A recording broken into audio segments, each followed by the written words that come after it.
Dragonfolk, it seems that we got a rushed, banned, and suspended update from Legend Story Studios in regards to Classic Constructed. Let's talk about what decks are hit from this ban and what you might be looking forward to in the meta in the coming months.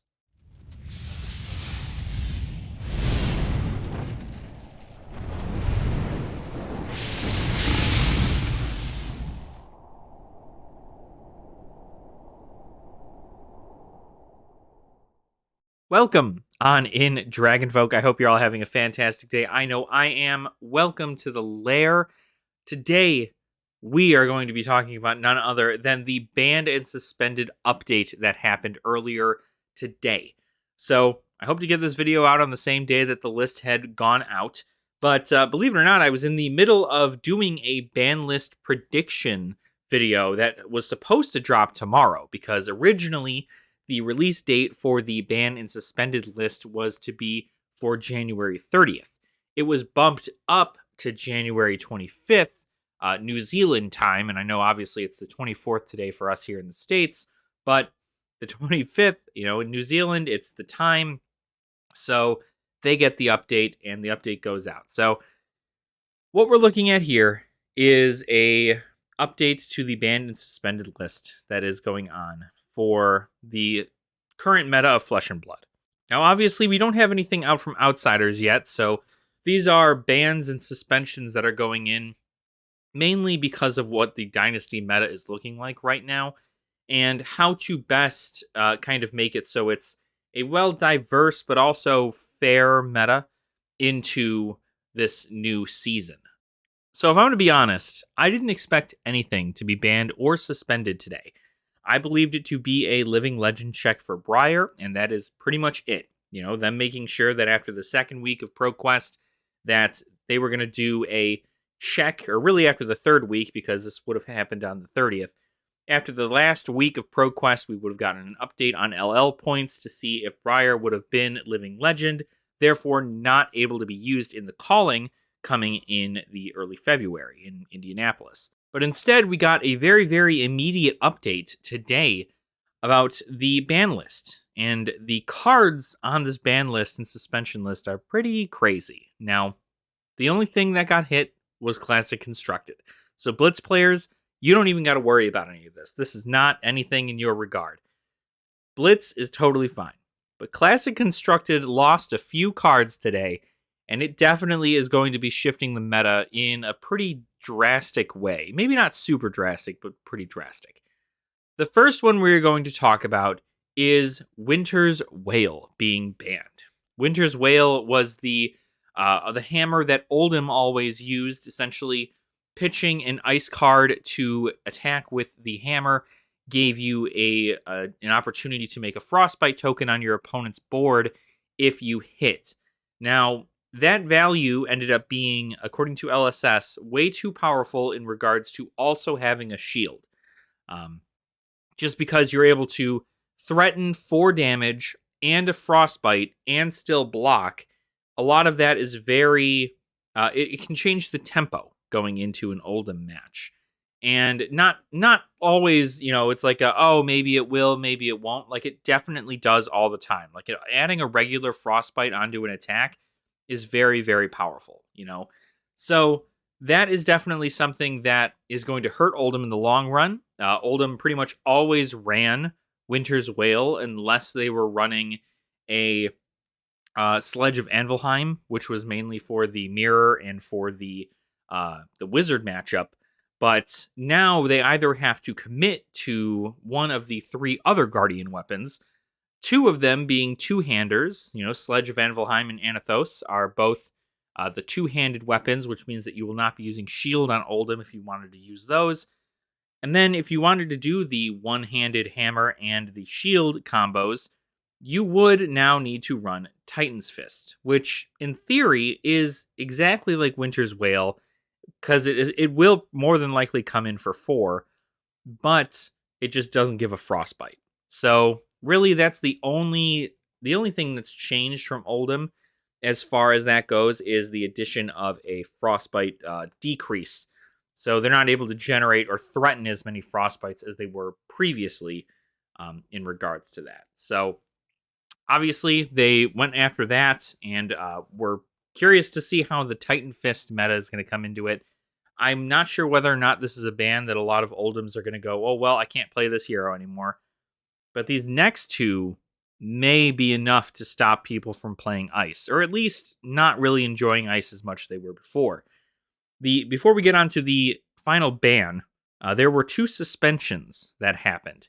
The suspension of both of these cards will be lifted as soon as Icelander hits Living Legend, and that is Hypothermia and Amulet of Ice. Amulet of Ice obviously was just something you could have sit on the board, and then whenever you Ice Fuse, which is almost any time, you get to have your opponent pretty much drop a card. That was the concept there, and it was much like Insidious Chill, right? Insidious Chill, anytime you fused, you had to have your opponent pay 2 or discard a card. Except Insidious Chill, you had to do it every time you Ice Fused, so that was a positive there. But with Amulet of Ice, you can choose when to do that, right? Amulet of Ice was also very powerful in the fact that, one, it pitched for 3. It had initial or innate go again. So you just play it, go again, continue to do your stuff. It was also an ice card. So ice being a thing for most decks, I'm not too sure who else ran Amulet of Ice. I think Lexi did. But I don't think it's going to hurt Lexi so much as it definitely does for Icelander. Just being able to set up the board and have pure control like she normally does. Amulet of Ice being suspended is going to be doing something interesting there. But this next suspension is probably the worst one going into these because this card shut down a lot of people. It was a card that is very, very powerful, right? Instant speed, pop it out, and you essentially just tell your opponent they can't play the game anymore. They can't play that turn anymore, which is, it just sounds like an Ice thing to do, but it is still enough to the point where I guess LSS must have deemed it so incredibly difficult to deal with that they had suspended it. I am talking about none other than Hypothermia. Hypothermia has currently been suspended until Icelander hits Living Legend because, well, you're able to play it at such a rate that it was debilitating for a lot of other decks. And while there are, of course, several ways to do other stuff, I mean, it doesn't really matter so much going into like a Guardian matchup or a Brute matchup. Well, I mean, Brutes maybe a little bit more, but Brutes had, action points, right? Like you can roll Scab Skins, get 3 action points, and then your go-agains don't matter, right? I think Hypothermia had a place to be banned, right? Obviously, playing it at instant speed on your opponent's turn, if you're playing Icelander, your opponent can come in with a card that will gain another card go again. It'll stop all of your dragons from gaining go again. If you're playing Dromai, it's a very powerful card, and it's definitely more, more powerful than CLF, Channel Lake Frigid, just simply because of the fact that there's not a bunch of conditions or anything of the sort. It's just like, you don't gain go again anymore. Like, that's just, that is it. That is an effect that happens. So with Hypothermia now being suspended, you're probably going to see a lot less of that. I know that was run in Oldham decks. I don't think Lexi ran that for anything, but, it is, again, not something you're going to be seeing for some time now. And now we go on to the final card to be banned, which I think a lot of people, from what I can tell, are actually pretty excited about. Obviously, Ninja players may not be super excited about this, but just about everybody else, the main problem with this specific card is that it was able to just generate too many resources for such a little cost that it ended up being almost as good as an Art of War turn for being able to pop this card out and get some good resources from your deck. We are talking about Belittle. Belittle is now banned in Classic Constructed. That's right, 5 players and Katsu players and any aggro players. If you were playing Belittle in your deck, get that thing out of here, right? It is no longer available. Obviously, they didn't ban Minnowism, but in a sense, they did also still ban Minnowism. So you're probably not going to be running just Minnowisms in your Phi deck or your Katsu deck because you're not going to be running Belittles. So that's at least anywhere between like 4 to 8, maybe even 9 cards from every Fi deck or every deck that ran the Belittle package to have to remove entirely and find new cards to put in there in a replacement, which is insane, right? Because the Belittle did so much, right? Not only was Belittle a fantastic way for you to get resources, right? You can pay Tunic resource, come in with Belittle, get a blue Minnowism from your deck, and be able to just pitch it for whatever, right? If you're playing 5, that ends up being like a 6, maybe even 7 card hand with an arsenal, and it is very, very powerful when all of your stuff only costs like 1, right? Other than your weapon, which costs 2.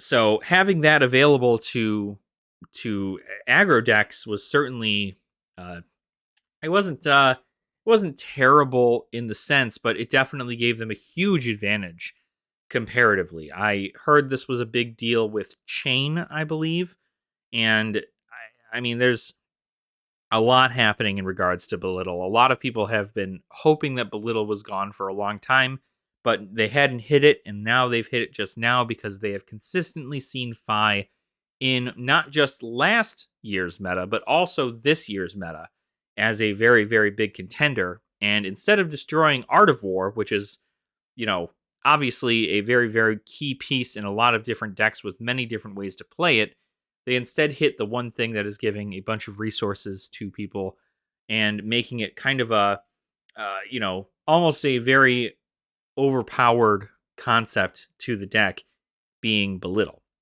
Now, they did make all of these choices in suspensions and bans specifically because Icelander, Fi, and Oldhim, all three, are still the top meta and have been since Worlds of last year in October, November. Yeah, I want to say it was November.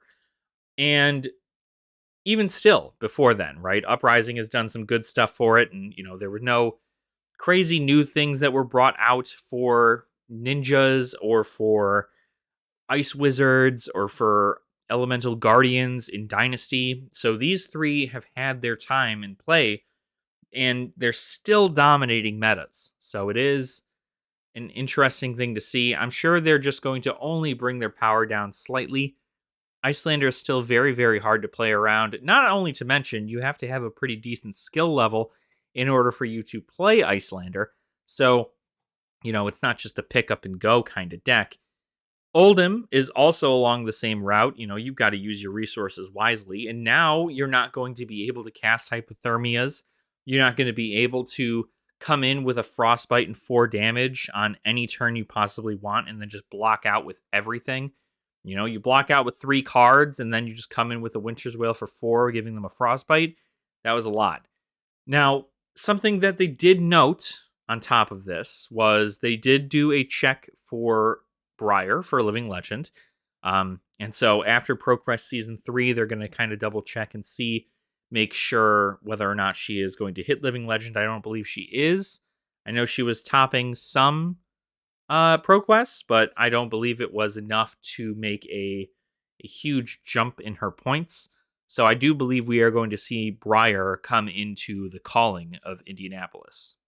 But they did also want to talk about Crown of Seeds. Now, they brought up some stuff in regards to Crown of Seeds because they had seen, obviously, that it was a very, very powerful card into Oldhim, although I'm not sure anybody else ran it, so Oldhim is the only one who gets to use it pretty much. And it is a very, very powerful card going into that matchup, right? Crown of Seeds, you're able to block out a damage and cycle your arsenal. Like, that's pretty great. But something that LSS did not want to do is they did not want to ban a legendary. They normally want to stay away from banning legendaries, is what they said, simply because they want the feeling of pulling a legendary from a pack or, getting connected with some kind of legendary piece of equipment to mean something, as opposed to being this one piece of equipment is so overpowered that we have to get rid of it immediately. They want to take that as a last resort. So that is entirely why they're not banning Crown of Seeds. They figured it's not, it's not worth any upset for banning a legendary. They should go over every other change first before trying to get to a legendary. So we're going to see how well this does for the meta still. And who knows, maybe people just won't be playing Crown of Seeds anymore. I doubt that, but it is good. And the second thing they wanted to say about Crown of Seeds was actually the fact that they had brought up a little blurb, and I don't know whether or not this should have just been looked over. Maybe I'm overthinking it.